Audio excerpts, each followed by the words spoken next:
Thank you so much, Raj, for being here and spending time with us. Ed, great to see you. Thanks for being here. It's wonderful to continue the partnership between Anderson and ICM. So great to see sort of a group that represents both our school and the engineering school. And thank you all for being here.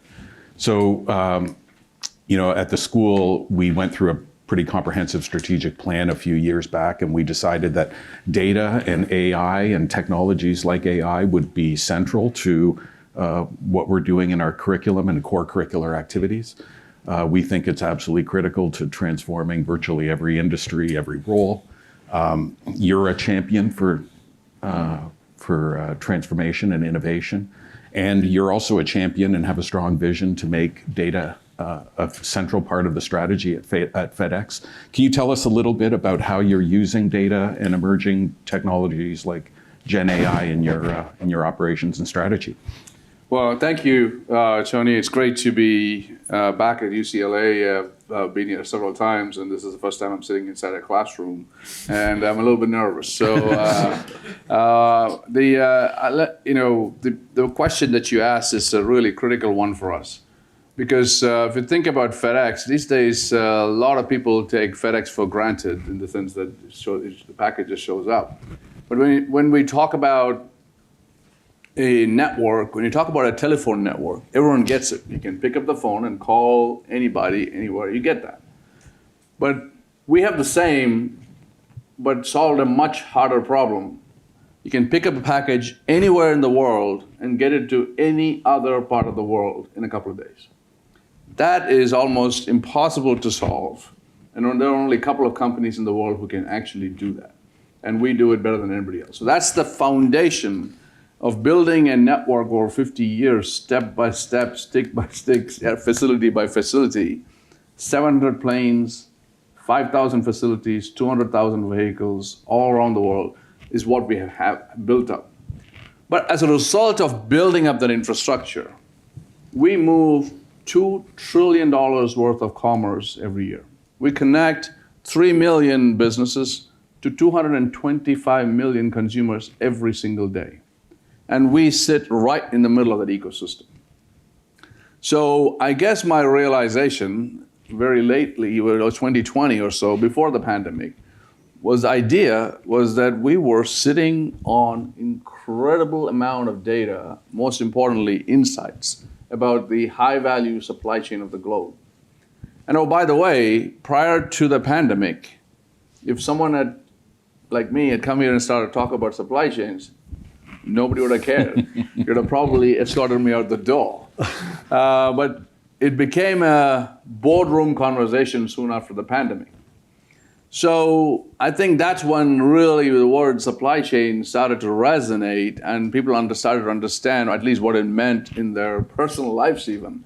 And so we decided to create a mission for FedEx to make supply chain smarter for everyone. And we realized the importance of the centrality of the data. We always had the data, but it was more like an exhaust. But in 2020, we realized how important that our data was, and we got on a very, very fast-paced effort to start to put data as central to FedEx. And how do we then create? We in fact created a company called FedEx DataWorks, and I will fast forward because the journey has been very, very exciting. It was led by me and our current Chief Digital and IT Information Technology Officer. We both came from the business. I mean, we barely could spell IT. He bought I bought the T, and we got IT together. But we had a very practitioner's view of the matter. And in essence, we have now built a digital twin of FedEx over this time period. So when people talk about AI and machine learning models and Gen AI, one of the things that's very important is that it has to be on a data platform. If we have not organized your data, if we have not engineered your data, just because you have the data doesn't mean anything. The fact that we didn't know that there was going to be an AI revolution coming. So in that sense, we were a little bit fortunate. But we started this journey, and we have done the hard part of making sure that all the data is now engineered. We built that digital twin of FedEx. So we are now able to apply the latest and greatest of models on the data to generate all kinds of insights. That's why making supply chain smarter for everyone is a good vision for us, because it starts with us. Make our supply chain smarter, make our customer supply chain smarter, and our consumer, the end consumer, supply chain smarter as well. I'll just give one example to make it kind of come alive for a little, and then we can take any questions, because right now we are in a very uncertain environment in the world right now. The word tariffs, just like supply chain, have now shown up in everybody's vocabulary. Well, that's what we do day in and day out. For every country, for every other country, for every commodity, we have the clearance information, because that's what we do in our normal lives. We have the data already organized. And so when in a friction-free environment on trade, a lot of companies, tech companies, could do basic algebra and get away with it. Now the need of the hour is advanced calculus, and we can do advanced calculus, and not too many companies can do it. So ironically, while in this environment, not only our physical network, but our intelligence that we have on supply chains is going to be really, really critical. But it is only because of the infrastructure that we have created. I went a little long on that answer because it probably sets up our discussion for the future. Yeah. So let me follow on that, Raj. Yeah. 700 planes. Yes. You got a big Air Force. Yes. 200,000 vehicles on the ground, and I can't remember how many facilities. 5,000. 5,000. So your carbon footprint has got to be significant, particularly for the air, for the airplanes. There's nothing on the horizon in the near term to reduce the emissions of carbon there. How do you think about all this? Yeah, so we think about it, first of all, very, very carefully. And we announced, when we talk about that kind of infrastructure, that our goal was to make us carbon neutral by 2040. But we thought about this very, very carefully. And we have some answers, and we have some which we need answers for. So the first one, on our facilities, I think we can get to a place where this can be done. On the vehicles, our bet was electric. However, we know the challenges, because we have a path to get to carbon neutral by 2040, but it requires public and private investment in the infrastructure. As we were joking earlier, it's not that you're plugging your electric truck to a tree. There's got to come from somewhere. And so the infrastructure has got to work. But I think we can make it happen. In fact, our facility right here in Inglewood is our first facility where we converted all our vehicles to electric. And so this is going to be a journey that we will work coincidentally with the investments in public infrastructure. Then there's airplanes. And this is where a lot of different ideas in the subject, and we were a bit skeptical. Of course, but sustainable aviation fuel was the answer that's readily available. The only problem with that is, as it stands right now, as SAFs are, in terms of availability and the price, supply and demand don't match up, and the price is very high. So how do we get that to more economical? So we're investing in some of the companies here, new technologies, to see how we get it into a more commercially viable situation. There are a lot of other ideas which I won't go through, but in addition, we actually invested with your alma mater, I guess, with Yale, as we created the Yale Center for Natural Carbon Capture. FedEx put the money up, but we didn't even put the FedEx name on it, because the idea here is to create carbon capture solutions to really eliminate carbon neutral not for FedEx, but for the entire airline industry.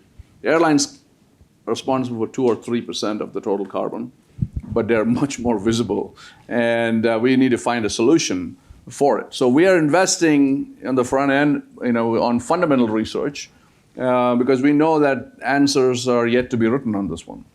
So we hope that with the combination of all these efforts and some new research and then the great discussions that we had this morning with Gaurav and you about what can be done here, that we could find answers in this time frame. Because I think saying that we know what we need to do at this point for the world is not a good. I don't think it's right, because there's still a lot of work to be done, especially for the aviation sector. Hopefully that answers the question. Yeah. I mean, two of the things, thinking about the last 2 points that you've made broadly here, the environment that you're playing in is changing very rapidly. Yeah. If you think back, to the tariff discussion, that creates potential opportunities for you as the locus of supply chain activity changes, but global trade is good for you in a very different sense.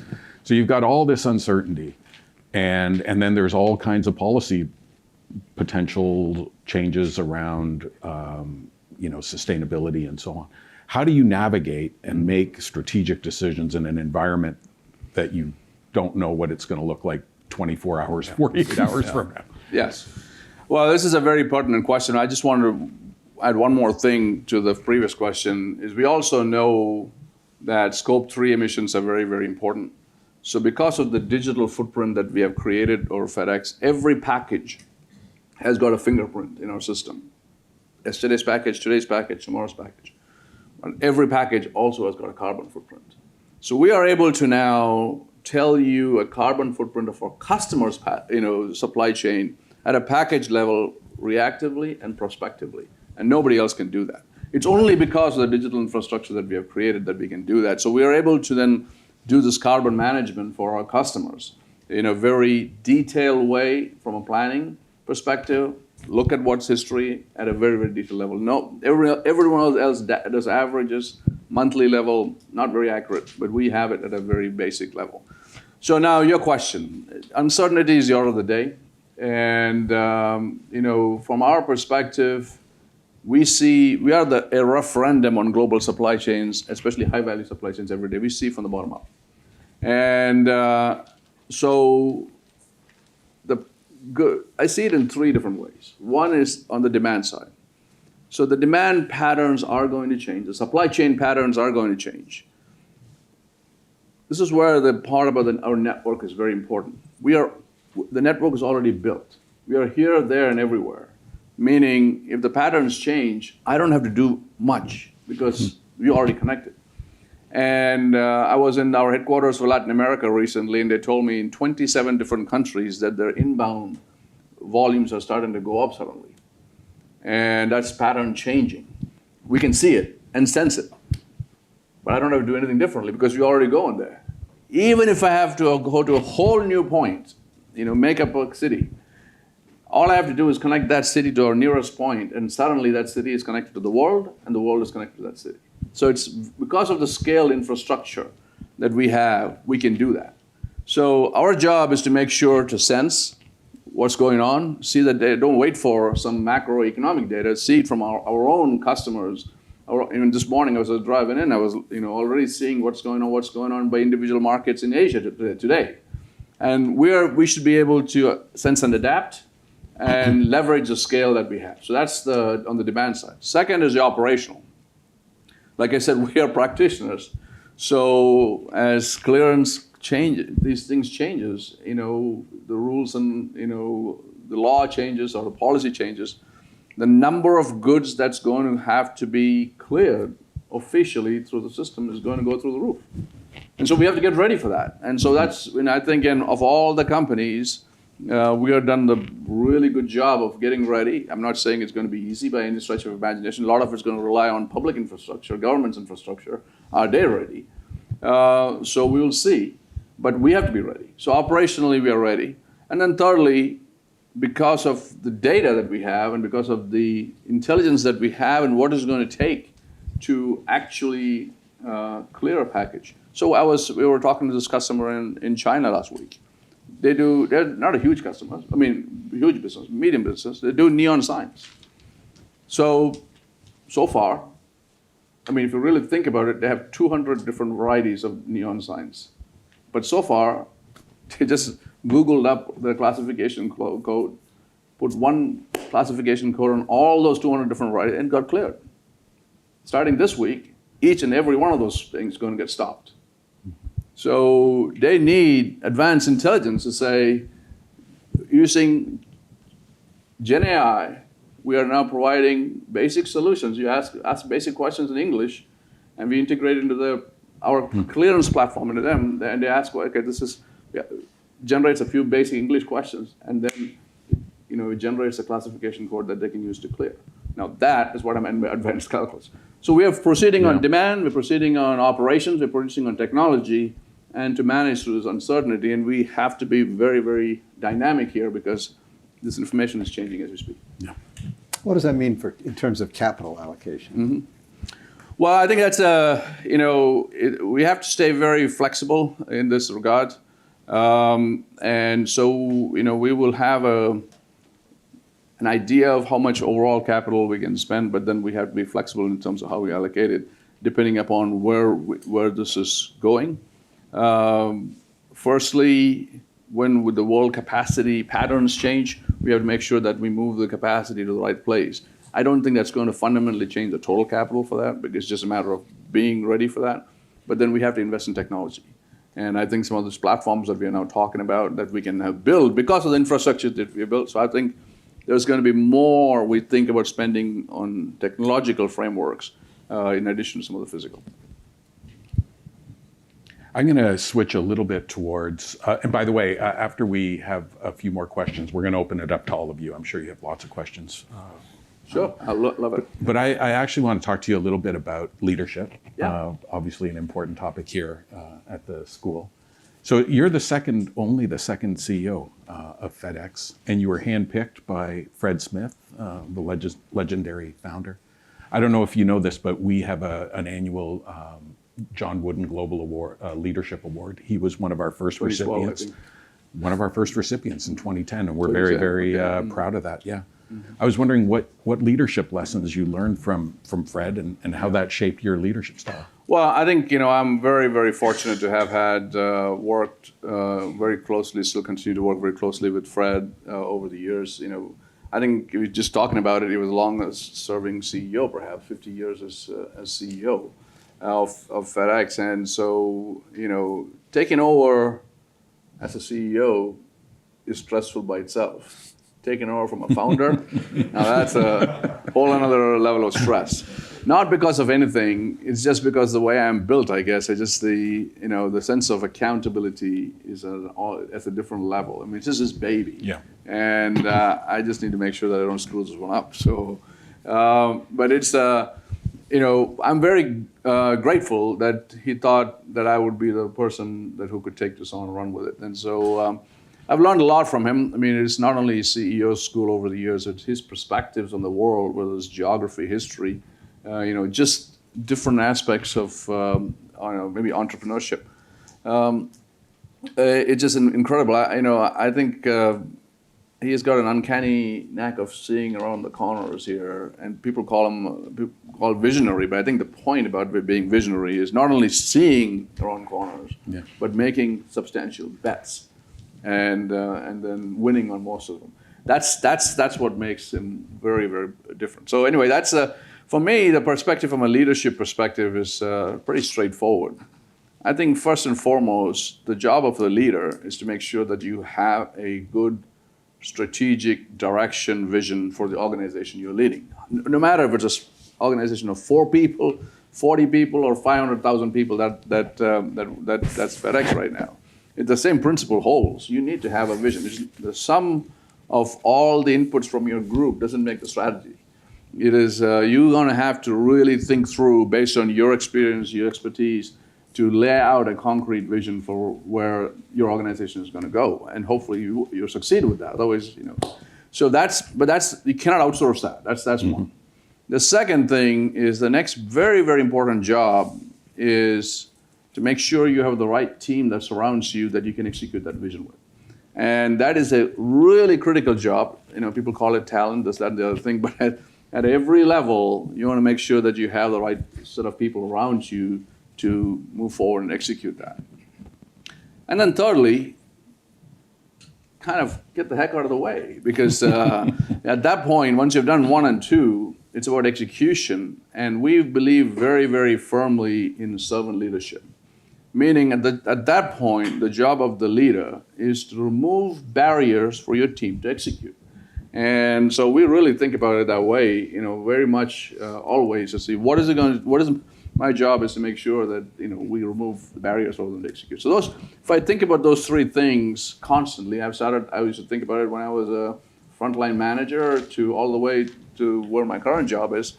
But I think that is, you calibrate it depending on what the position is. But that's helped me quite a bit, and I've learned some of these things from Fred over the years. Wonderful. So one question, Raj. There's much discussion about working virtually Sure. and working in person. You've lived in more places than Memphis. Yes. So your perspectives on both the advantages and disadvantages of having moved around? And Well, I think one of the things that Fred gets a lot of credit for the physical networks that we built and founding this company. But one of the things he doesn't get enough credit for, I would say, is the culture. So we're very, very proud of our culture. And as you say, I get the opportunity to travel. I've lived in many parts of the world for many years. I've traveled constantly, and people always ask me this question: how difficult it is to manage a company with this complexity of the culture. For me, we've done something right here, because the language of the country that we're doing business in may be different, but the language of FedEx is the same. It's everywhere I go, we speak the same language. It is incredible to me. And we are in a service business, 500,000 folks in our company. Many of them are out there delivering packages every single day. And the difference between our team members doing just enough not to get fired to doing an outstanding job for our customers, delivering that outstanding experience, that's the difference between failure and success. We know that. So we have invested a lot of time in our culture of our company. People stay in this company a long, long time. A lot of people, including me, have started in the bottom of the organization and climbed the ranks. We promote from within and give opportunities for everybody. So that's what we are very proud of, and I think it is actually inherently a competitive advantage that we have. And honestly, if I can tell a story here, when I was head of marketing in Asia Pacific for many years, and then I got promoted to general management role as president of FedEx Canada. So very young, and now I'm dealing with a lot of blue-collar workers as well, and first time I'm going from a staff role to more of a general management role. Like I said, I was quite young. So the first meeting in Toronto, they said, you got to go to every station and to meet the employees. Sign me up. So I'm out there, first meeting. There were like 80 folks in the room, and in the cafeteria, I'm standing on top of a table, and here I'm talking about strategy. And like 5 minutes in, one hand goes up, and he's got a book in his hand. He said, do you know what this book is? And I'm like, no. He said, this is a report on business. I said, okay, what's that? He said, well, it ranks all the top 50 companies to work for in Canada. I said, okay. Another hand goes up. We are not on it. So I said, okay. And the third hand goes up and says, do you know why we're not on it? I said, I don't know. The fourth hand goes up and says, let me tell you why we're not on it. So it was a ritual hazing of the new president of FedEx Canada. But I learned a lesson right there and then. And that it is ultimately what our folks and really need to understand. And they're looking at me and I was like, this guy is, he doesn't look American, he doesn't look Canadian. What is this guy, what is he going to do? And so the opportunity came up to do a reality TV show with the Canadian Broadcasting Corporation, where I switched roles with the frontline career. Nothing. I'm going to age myself now. This is way before Undercover Boss was a thing. Okay. So there's nothing. It's not undercover at all. It was totally. And they were looking for, full week, like 40 hours in a fully camera on everything, and they're looking literally for 20 minutes of me screwing up. So, to put the show together. Well, I gave them so much material, they had to do 2 shows. But it really broke the ice. And, we have something called a BZ in our company, where managers give BZs to frontline folks, or, when they do a good job, right? Bravo. So it came from the military. and with some money or whatever.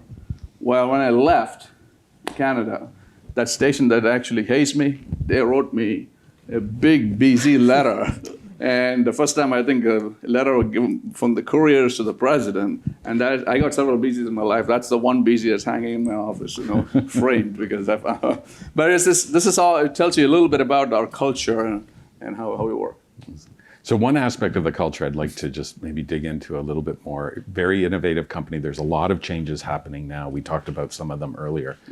500,000 employees. How do you build a culture of innovation? Yeah. That strikes me as a huge challenge for a company of your scale all around the world. Yeah, I think it's just the founding principles of FedEx is, it's a scrappy company. We started,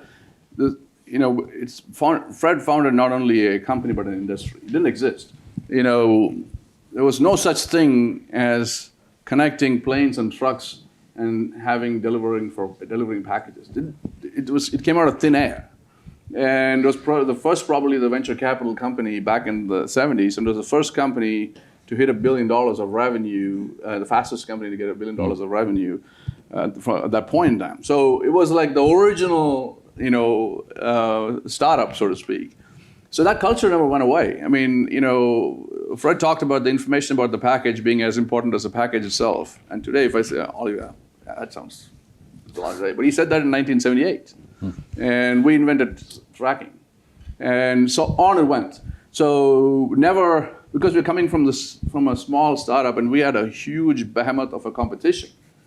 To put that in perspective, at the turn of the century, our competition in the United States in the ground parcel business, this story is not written in any business book as far as I know. Any 80% market share. We had 10. A 70-point market share gap in year 2000. Not long time. Today, that gap is 7. So it has required us to continuously be innovative, continuously find points of differentiation with putting our customers centric, whether it's physical or digital. And that's what we're continuing right now. So this is something that's inherent to FedEx because we know that if we sit still for a minute, so we're really figuring out those points of differentiation and betting on them. Hopefully, most of them correctly. Some of them not so correctly. Then we'll fix and pivot and go on. Great. Go ahead. I was going to say, Ed, if you want to ask the last question before we go to the audience. So, Raj, as you look around, it's a more challenging environment now than it's been in a while. And so what do you worry about when you wake up in the morning and you say, I'm responsible for 500,000 people, I'm responsible for, I can't remember how many packages. 16 million a day. 60 million a day. What are you worrying about? Well, I think we are focused on the things we can control. And that part, I think we'll do a very good job of. The things that worry me are the things beyond our control. And if now, so you asked the question, what's the point of worrying? Because you can't control it anyway, right? But the idea here, as one of you all said earlier, is to think about these different scenarios ahead of time and be prepared for some of the more likely scenarios. I mean, this idea of scenario planning is actually very important. To put together different things, but it's not just the planning part of it. It's like, what are the common elements of those different scenarios that you have to be ready for? So just be as ready as you possibly can, and then have the intelligence that through the organization very quickly so you can respond. That's what we can do. Like I said, my worry is about things out of left field that we have no idea whether it's geopolitical or security issues, that kind of thing. We are a very kinetic organization. I mean, think about all these things in motion constantly. So those are the kind of things that you have to worry about. But the things that are more in our control or strategy, I think we're very excited about where we can go. Great. Well, thank you. And we'll open it up to the audience. And we have 2 microphones. I saw your comments in an article talking about the tariff challenges as well as COVID as obviously a part of the discussion today as well. And despite a lot of the headwinds we're seeing from a macro perspective, there's a big importance around focusing on what we can control, as you just touched on. I'm just curious, there's a variety of different things from a macro perspective happening. There's a lot more opportunities for automation, AI, as we've spoken about, whether that's logistics, customer support, new frontier ideas like autonomous delivery or humanoid robots. You have the Drive initiative, and I'm just kind of curious, as you look at the next chapter of FedEx, where do you see AI and automation playing the biggest part in particular for FedEx? And as you think about margin expansion, increasing the business overall, whether you build those things yourselves, whether you look at acquisitions, like how do you ultimately piece together that strategy? Thank you. Yeah, great. Thank you for the question. I think I will start with what I touched on earlier, but then I move on to automation. So the first part of it is I think the most important foundation that we have built, and I mean, like I said, we got on this journey not because we knew all this was coming. We did it, and now we have the opportunity, is to build out the data platforms and infrastructure, and essentially what now I call the digital twin of FedEx. So now we are able to apply all these different models. We're solving new problems every day. Like I said, we just have a phenomenal solution now for a clearance platform. We can have new value-added services, fraud protection. I mean, I can just go around across the different things that we can do.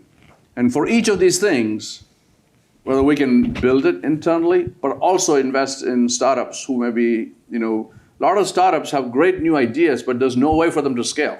None. They make sense in one particular geography, but it's impossible for them to get scaled.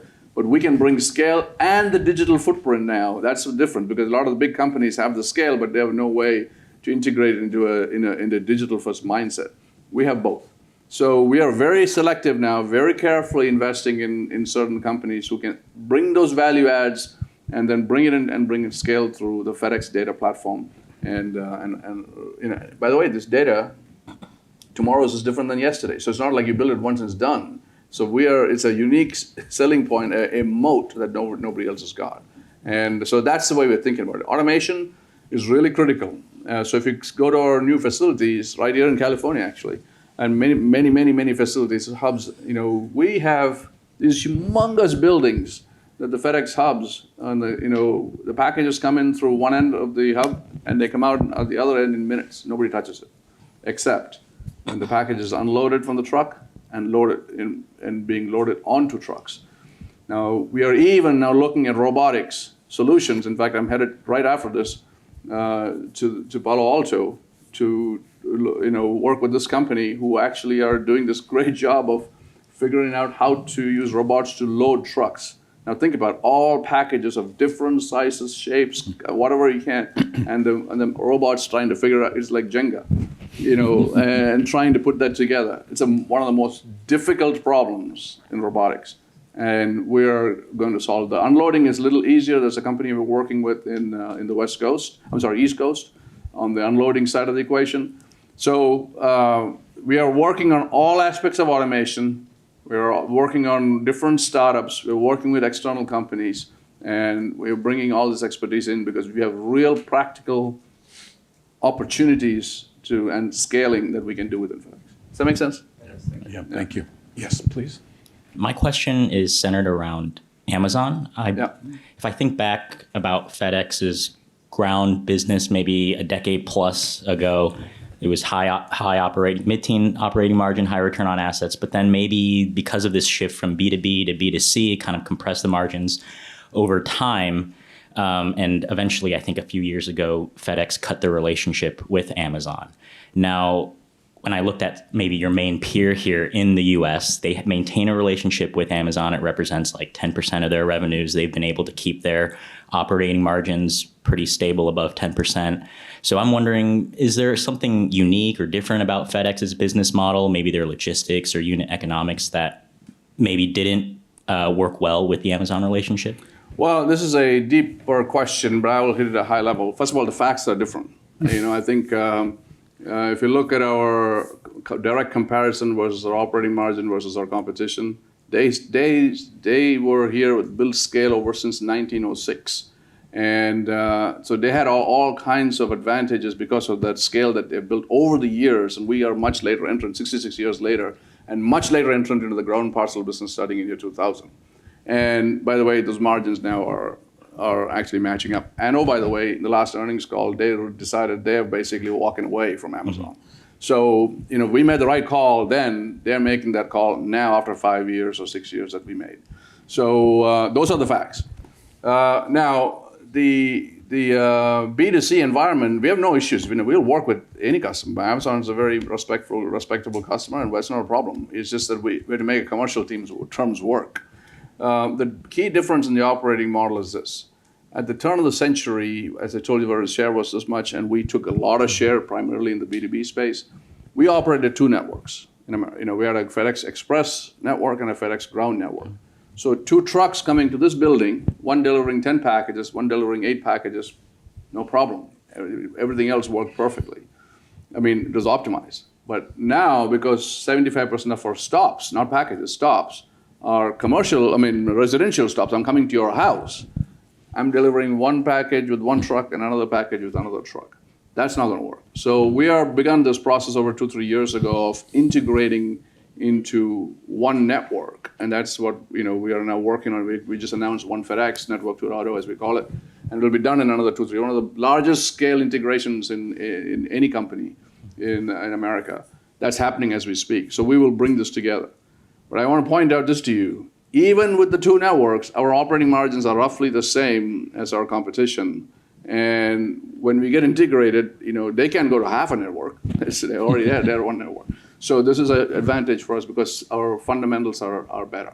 And as far as individual customers go, those are all commercial decisions, whether we can make it work or not. As you can see, we made that decision then, UPS made the decision now. Great, thank you. Yeah, if you don't mind, we'll go up to the mic.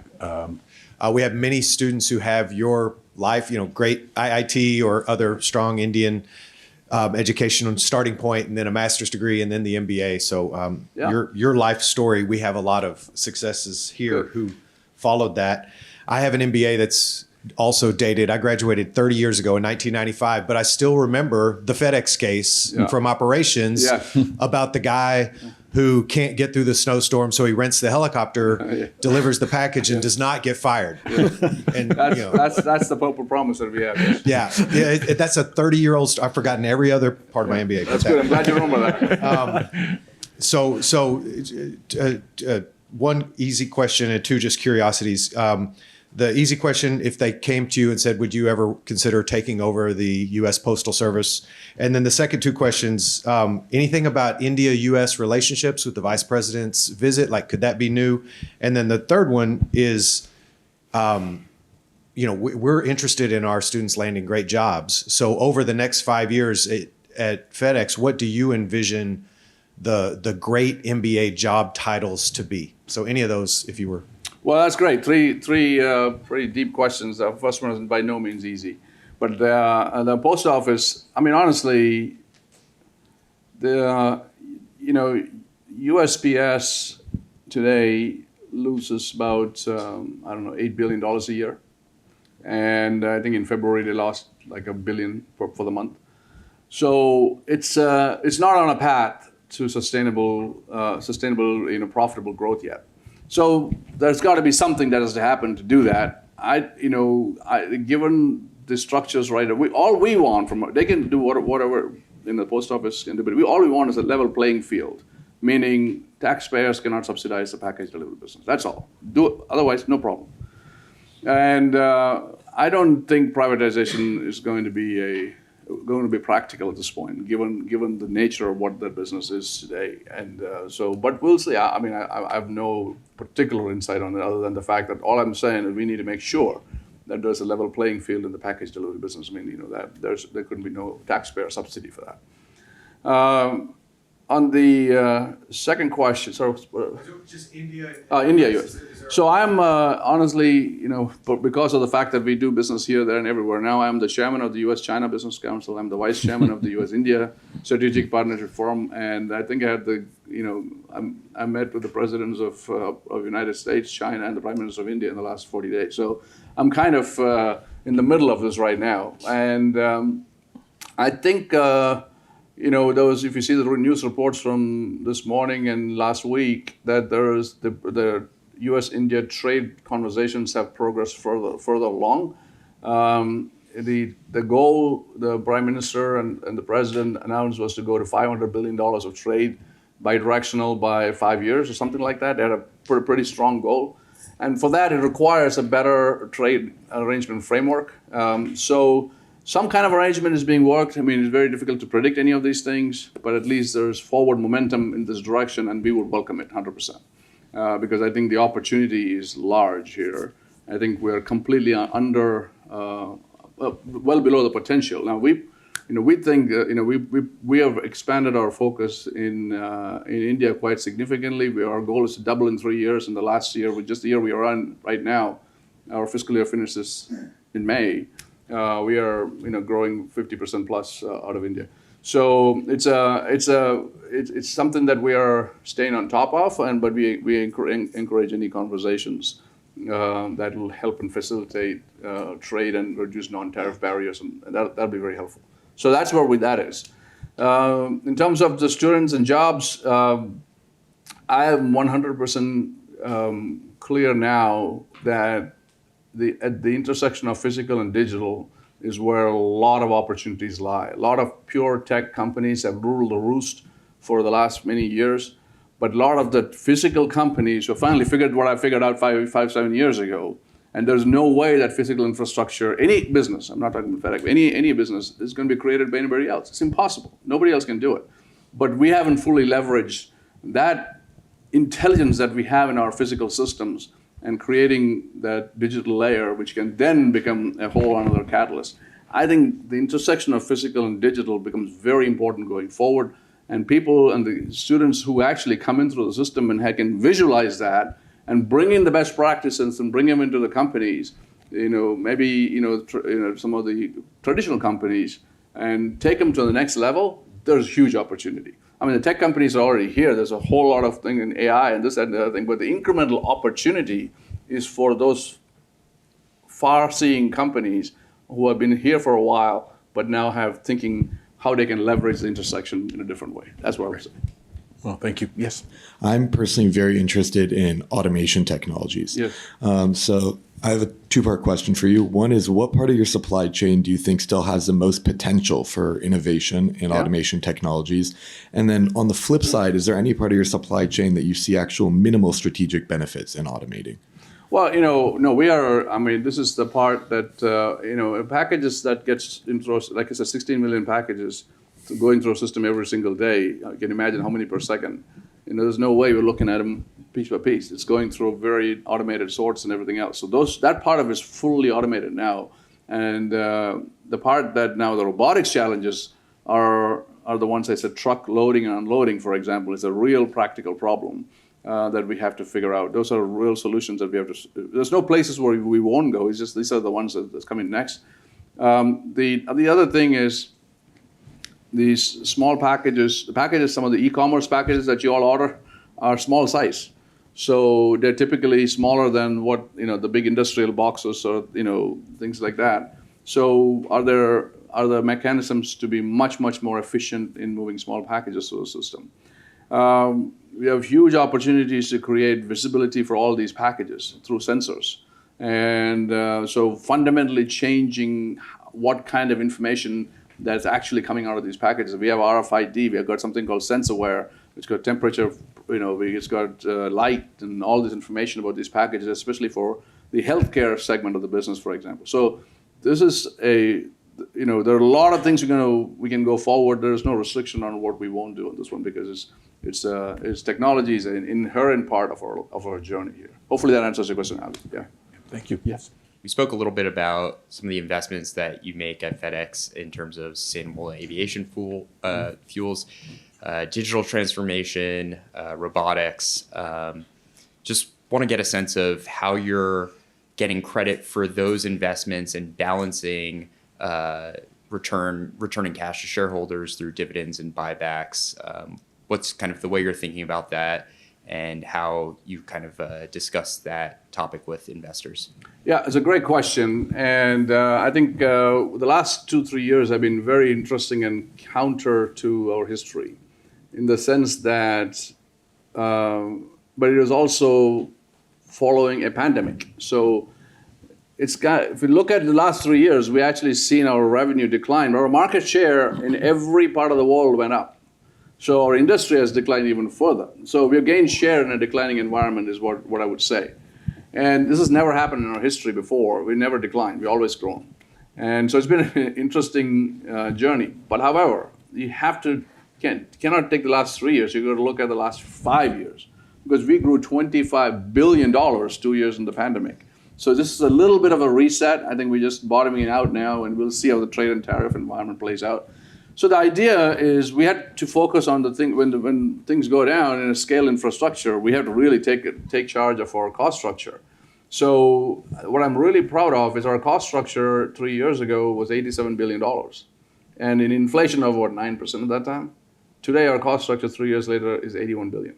And we have significantly reduced our cost structure, and where would have been $90+ billion. So this has been a lot of work that we have done, and we have in this environment where the industrial economy was weak. We have improved our operating margin, improved our return on invested capital, we improved our free cash flow, we improved our dividends, and so that is something that we have done. But now we have incredible leverage. But we have to find opportunities to differentiate and grow, like I said earlier. So hopefully we'll reset. This tariff environment is uncertain right now, so we'll have to deal with that. But that's the conversation that we are having with our investors. It's the hard work that we have done over the last few years and the opportunities we have going forward. Does that make sense? Thank you. Yeah, great. I know you are on a very tight schedule today, so we'll have time for 2 more questions, if that's okay, please. Yes. Hi, Raj. Thank you very much for this great talk today. I have 2 questions, and the first is, I remember you talked about how you value the culture in your company and how you care about the well-being of your employees. I looked up the gender ratio of the employee in FedEx, and it's about 30% female and 70% male. And I was wondering if you care to explain a little more, if you have a vision to create a more gender equal culture in your company, or is that something that's in FedEx visionary? From the very get-go of our company, the idea of creating opportunity and equality has been from the very get-go. So a lot of folks in this company have started off as frontline folks, and regardless of where they came from, what they look like, whatever, they have the opportunities to grow in this company. That's been the founding philosophy of FedEx. I'm example A in this conversation. So I don't think anything has changed in this regard, and we will continue to push forward. Okay, thank you. And my second quick question is, Sure. Knowing that we both are chemical engineers and once before, for you, I was wondering if you can share a piece of advice for the young people in this room that you see yourself in the past, because I know we're seeing your successful side, and I'm sure there are times that you struggle, just like when people see, she has a chemical engineer degree, but people probably don't see how I struggle in my classes. So I would really appreciate if you can share a piece of advice for career or for personal times for our lives. Thank you. Well, I think when I graduated in '91, I had a master's in chemical engineering and also an MBA from at that point, University of Texas at Austin. And I couldn't find a job because we were in a huge, very difficult recession at that point in time. And to tell you the truth, we graduated in May, and I had no job. June came along, no job and no money. And July came along, now we're really in bad shape.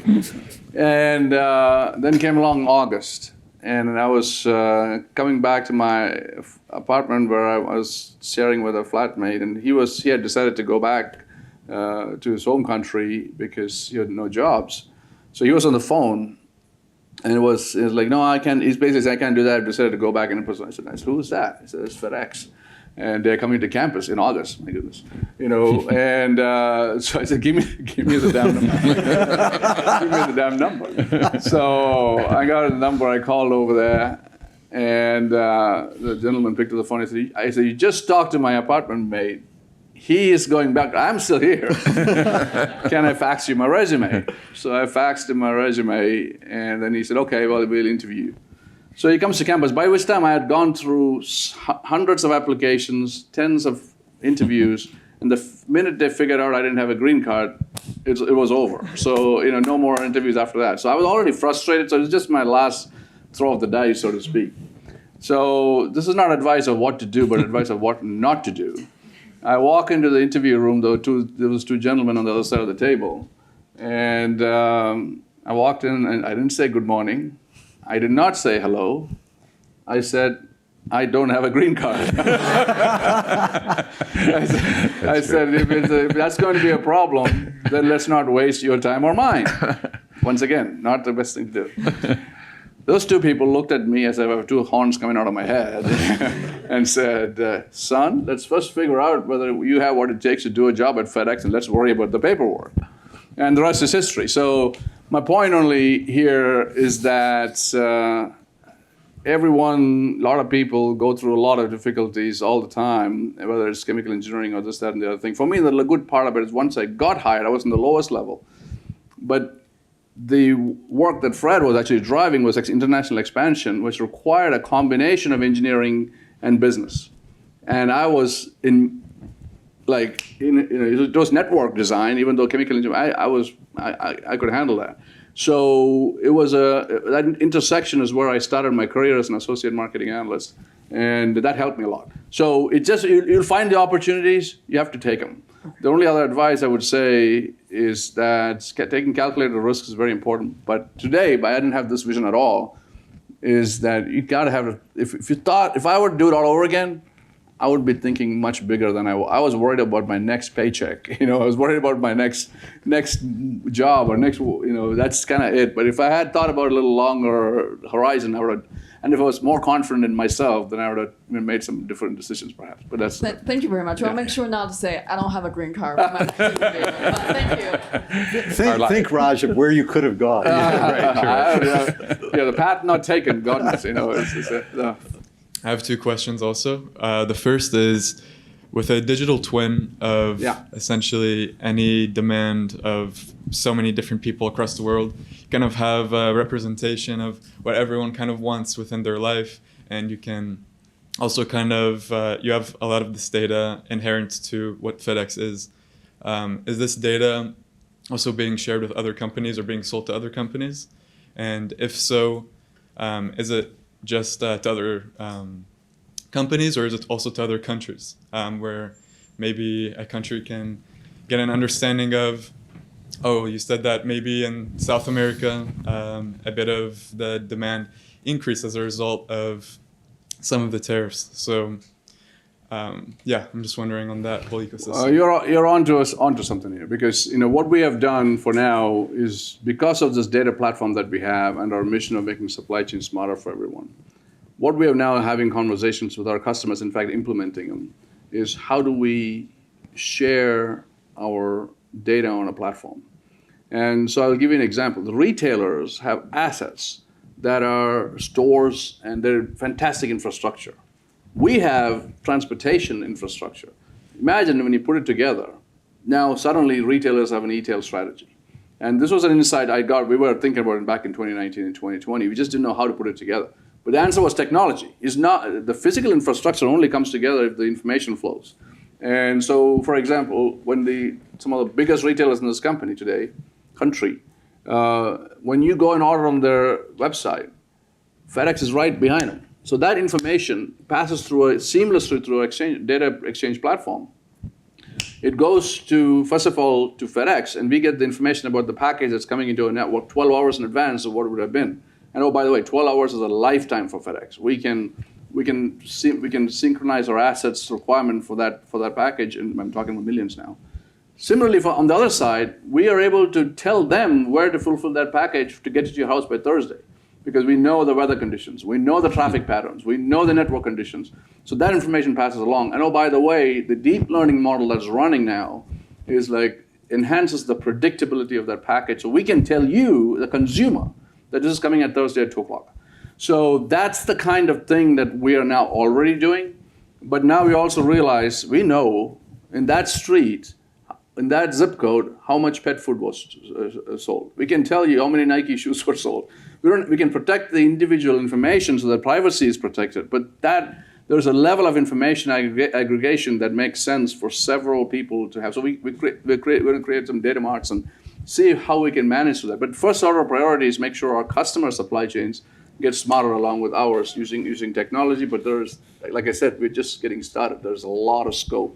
You're hinting at the right areas at this point about where we could go next year. Make sense? Yeah. Yeah, and thank you for that. And then the next question was, with all of this like automation, all of this like personalization of essentially automating every single part of the business, whether it's from the package going from someone handing it to the truck itself. How do you think this will change the culture? If automation becomes very, very big and instead of 500,000, maybe you only need 20,000 to run the same job? No, I don't think that'll be, first of all, we're going to grow. I mean, so we're going to grow, and so that'll take care of the people. I think what we're going to do is make sure these jobs, what we're talking about is making sure that their jobs get easier and easier and easier. And that's make the difficult job. I mean, loading a truck is a very, so if we can make that job easier, working alongside with humans and automation working together, that's how we see it. And we are going to grow, so there's going to be lots of opportunities for folks. So I don't anticipate our numbers to be significantly off of this, but not because, we'll just as an enabler for our progress here. Well, this was, I'm sure we all agree, this was a wonderful, thank you, I apologize. We're going to have to cut things here. Thank you so much. This was really a wonderful conversation. Sure. I'm sure we all learned a lot. I learned a lot.